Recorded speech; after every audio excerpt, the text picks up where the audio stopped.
Dans le cadre de la formation CATIA V5, les fondamentaux proposés par Alform.com, donc nous sommes dans l'introduction à CATIA V5 et je vais vous présenter les versions de CATIA qui ont été définies jusqu'à maintenant.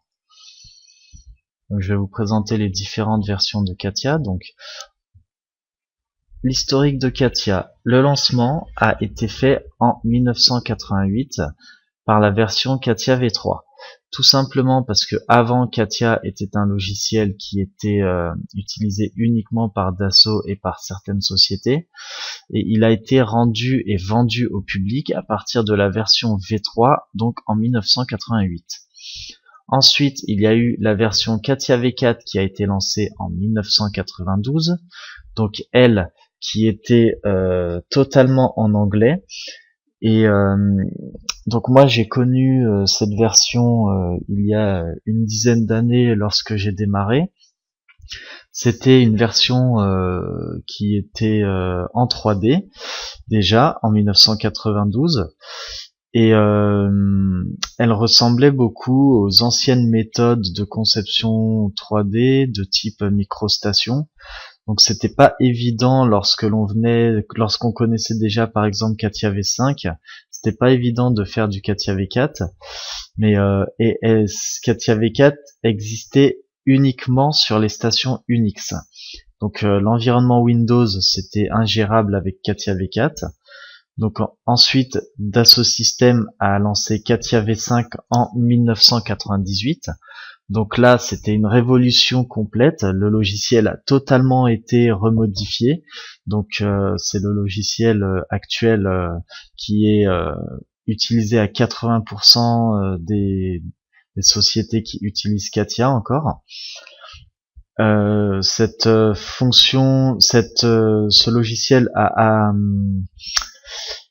a pris plusieurs fonctions, c'est-à-dire que en plus d'être un logiciel de conception 3D, il a été intégré avec par exemple VPM et Enovia, donc qui sont sur le PLM, donc le Product Life Management, et le PLM pouvait être très très bien géré avec V5. Donc ils ont lancé Smart Team avec Enovia 3D.com aussi par exemple chez PSA Peugeot Citroën. Moi je l'ai connu comme ça. Et franchement c'était vraiment une révolution CATIA V5. On pouvait vraiment concevoir de manière très intuitive. Et les ateliers de conception ont vraiment révolutionné le monde de la 3D. Et ensuite, Dassault Systèmes a donc lancé CATIA V6 en 2008, donc qui est toujours en cours de développement. Alors CATIA V6, c'est exactement pour moi la même chose que CATIA V5 au niveau de la conception. C'est uniquement le Product Life Management, donc le PLM qui a été géré autrement, puisque sur CATIA V5 par exemple, on pouvait enregistrer encore toutes nos pièces et nos assemblages et notre travail que l'on faisait en local sur notre PC. CATIA V6, c'est impossible, ou alors ce qui est enregistrable en local, c'est vraiment des fichiers qui ne sont pas modifiables derrière.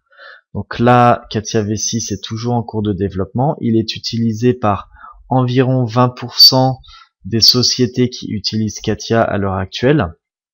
Donc c'est encore en cours de développement, mais ceux qui connaissent CATIA V5 pourront très facilement passer à CATIA V6, puisque l'interface de conception est exactement la même pour moi de mon point de vue. C'est juste la façon de gérer vos pièces qui est totalement différente. Donc c'est les enregistrements et le PLM qui est totalement différent. Donc ensuite vous retrouvez des logiciels dérivés à CATIA. Donc par exemple Enovia qui lui est un PLM et qui est intégré totalement sur CATIA V6. Smart Team c'est également un PLM que vous retrouvez aussi sur V6 et V5. V4 je ne suis pas certain d'avoir connu ça. Et ensuite Dassault Systèmes a également développé 3D Experience qui est une révolution totale sur la réalité virtuelle. Donc Dassault Systèmes, vous pouvez aller voir sur leur site internet, ils développent de plus en plus de logiciels de façon à satisfaire leurs clients. Donc dans cette vidéo, on a vu on a vu les différentes versions de CATIA et on a fait une approche des logiciels dérivés à CATIA.